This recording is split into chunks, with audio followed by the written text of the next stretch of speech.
स्वागत है आपका ब्रेक के बाद। जी हां, इंफ्रा में रफ्तार से होगा देश का तेजी से विकास। इसी मिशन को आगे बढ़ाते हुए मोदी सरकार एक के बाद एक कई प्रोजेक्ट का उद्घाटन कर रही है। सरकार ने आम चुनाव से पहले $15 बिलियन के इंफ्रा प्रोजेक्ट्स को हरी झंडी दिखाई है। कई राज्यों में इंफ्रा प्रोजेक्ट्स का लोकार्पण और शिलान्यास हो रहा है। आज हरियाणा और दिल्ली एनसीआर में 9,000 करोड़ की लागत से बने द्वारका एक्सप्रेसवे का उद्घाटन किया गया। ये इंजीनियरिंग का नायाब मिसाल है। एक पिलर पर 8 लेन वाला देश का पहला एक्सप्रेसवे। इस एक्सप्रेसवे का 23 किलोमीटर हिस्सा एलिवेटेड है, जिसमें 4 किलोमीटर अंडरग्राउंड टनल भी शामिल है। और इस मौके पर हमारी सहयोगी शिवानी मिश्रा ने वहां मौजूद लोगों से बातचीत की।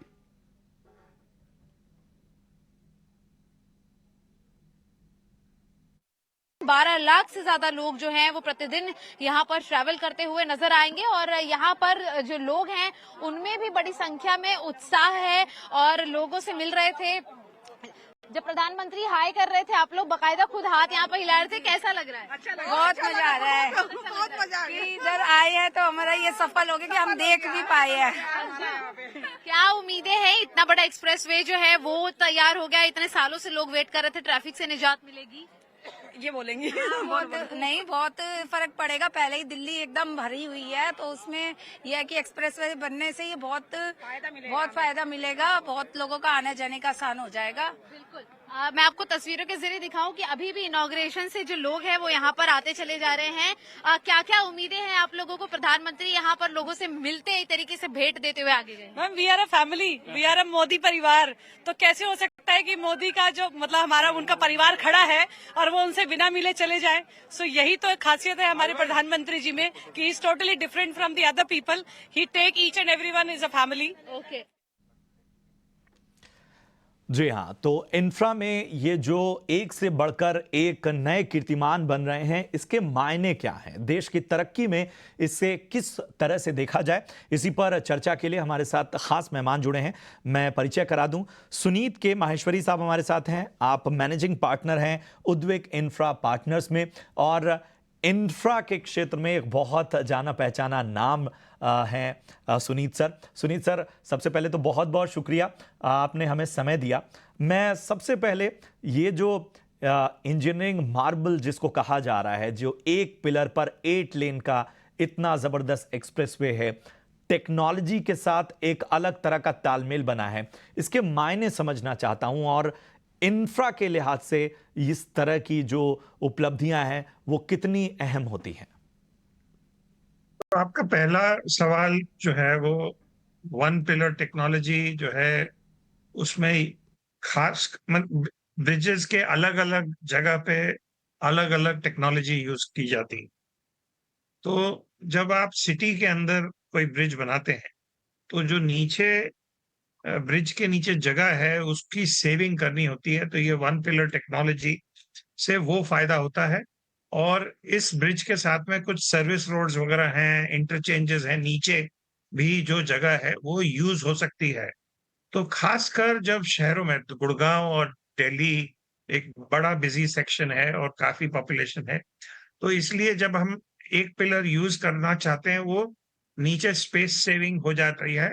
और अब बाकी जो आपको अंदर नीचे फैसिलिटीज करनी हो, सर्विस रोड करनी हो, इंटरचेंजेस के लिए करना हो, वो उसकी सुविधा होती है। तो ये हो गया आपका main thing. Delhi Gurgaon country का एक बड़ा बिजी सेक्शन रोड का रहा है, जहां बहुत ट्रैफिक की प्रॉब्लम्स रही हैं। ये रोड से फिर एयरपोर्ट की कनेक्टिविटी भी है। तो हमारे हिसाब से वो जो दिल्ली से जो गुड़गांव हमको जाने को समय लगता था, वो थोड़ा काफी टाइम लग जाता था। इस एक्सप्रेसवे से हमारे हिसाब से गुड़गांव का इकोनॉमी फिर से थोड़ा सा रिवाइव होगा, क्योंकि traffic was one of the major constraints. वहां बहुत रेजिडेंशियल और कमर्शियल का काफी हद तक रिवाइवल हो। बिल्कुल सुनीत सर, एक चीज़ मैं और समझना चाहता हूं। अगर हम ओवरऑल हाल फिलहाल के इंफ्रा सुधारों को देखें, हम देख रहे हैं कि बहुत बड़े पैमाने पर देश के हर हिस्से में इस तरह के इंफ्रास्ट्रक्चर मार्बल हमें नज़र आ रहे हैं। किसी भी देश की तरक्की के लिए, और जब हम बात करते हैं कि हम धीरे धीरे एक बड़े विकसित देश की ओर बढ़ रहे हैं, हमारे लक्ष्य भी अब पास नजर आ रहे हैं। कितना बड़ा फैक्टर है इंफ्रा सुधार? बहुत बड़ा।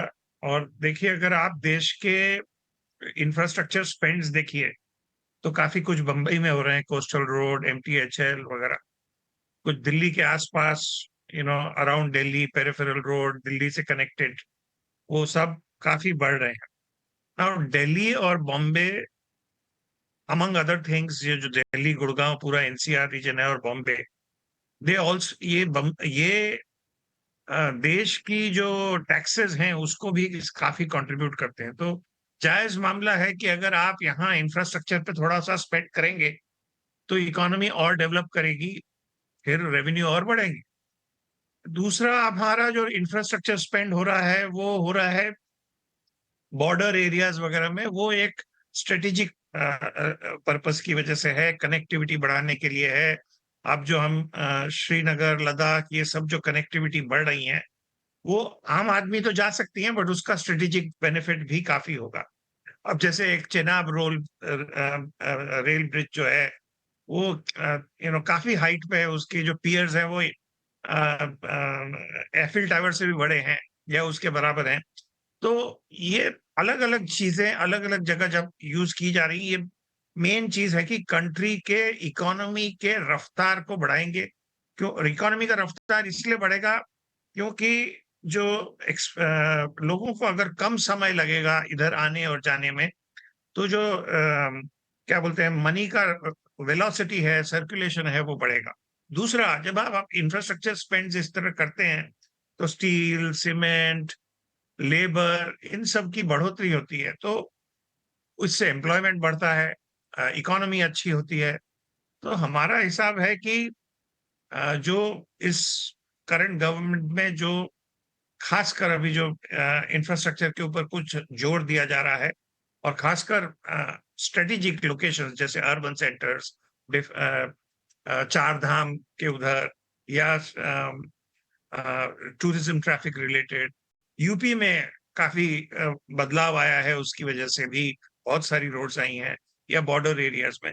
सो ये बहुत स्ट्रेटेजिकली लोकेटेड हैं सारे प्रोजेक्ट्स, और इससे देश की इकोनॉमी का रफ्तार बढ़ेगा। और अगर इकोनॉमी का रफ्तार बढ़ेगा तो पैसे का सर्कुलेशन का रफ्तार बढ़ेगा, फिर गवर्नमेंट के रेवेन्यूज भी और बढ़ेंगे। बिल्कुल। बहुत बहुत शुक्रिया करेंगे सुनीत सर, आपने हमें समय दिया और हर पहलू पर एक खास जो एक्सपर्ट नज़रिया है आपका, आपके अनुभव के जरिए आपने जो बातें बताई, वो सभी इस ओर इशारा कर रही हैं कि इंफ्रा में जो रफ्तार है उसी में देश का विकास है। और जिस तरह से आपने बताया कि कई जगहों पर जो स्ट्रेटेजिक तरीके से इंफ्रा में सुधार हो रहा है, उसके क्या मायने। बहुत बहुत शुक्रिया सर, बहुत अच्छी चर्चा रही, काफ़ी अच्छा विश्लेषण रहा। चलिए, इधर देश की राजधानी NCR के लिए द्वारका एक्सप्रेसवे, तो दूसरी तरफ मुंबईकरों के लिए कोस्टल रोड भी। जी हां, महाराष्ट्र के CM एकनाथ शिंदे ने कोस्टल रोड के पहले फेज का उद्घाटन किया। इसकी खासियत बता रहे हैं हमारे सहयोगी अनुराग शाह।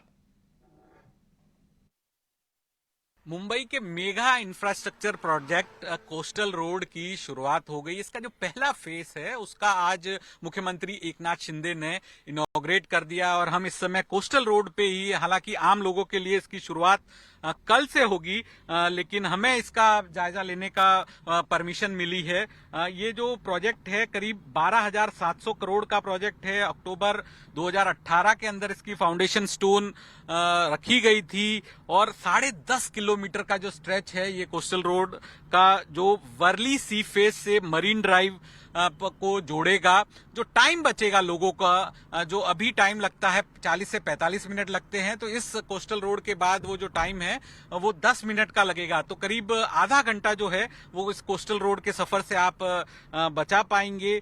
इसमें जो इंटर एक्सचेंज पॉइंट दिए गए, एंट्री पॉइंट जो है कोस्टल रोड के, वो बिंदु महादेव ठाकरे जंक्शन जिसपे अभी हम हैं, इसके अलावा रजनी पटेल जंक्शन जिसको लोटस जंक्शन भी कहा जाता है, एमरसन गार्डन जो एंट्री पॉइंट है, इसके अलावा जो एग्जिट पॉइंट है वो एमरसन गार्डन और मरीन ड्राइव, जो प्रिंसेस स्ट्रीट का ब्रिज है वो इसके एग्जिट पॉइंट है। तो ये काफी बड़ा प्रोजेक्ट था, क्योंकि समुंदर के किनारे इस पूरे कोस्टल रोड को तैयार किया गया है। 2011 के अंदर जो तब के मुख्यमंत्री थे उन्होंने इसकी परिकल्पना की थी, फिर फिर जो एनवायरमेंटल क्लियरेंस वगैरह में वक्त लगा और 2018 अक्टूबर के अंदर इसका फाउंडेशन स्टोन रखा गया था और आज जो है मुख्यमंत्री एकनाथ शिंदे ने इसे इनॉग्रेट किया है, लोगों को समर्पित किया है।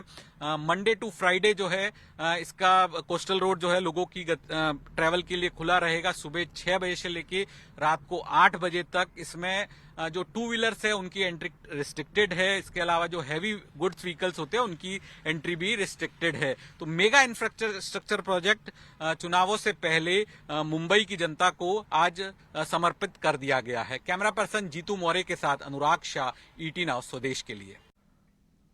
तो जी हाँ, इंफ्रा में जो रफ्तार है उसकी तस्वीर आपने देखी, उस पर हमने खास चर्चा भी की।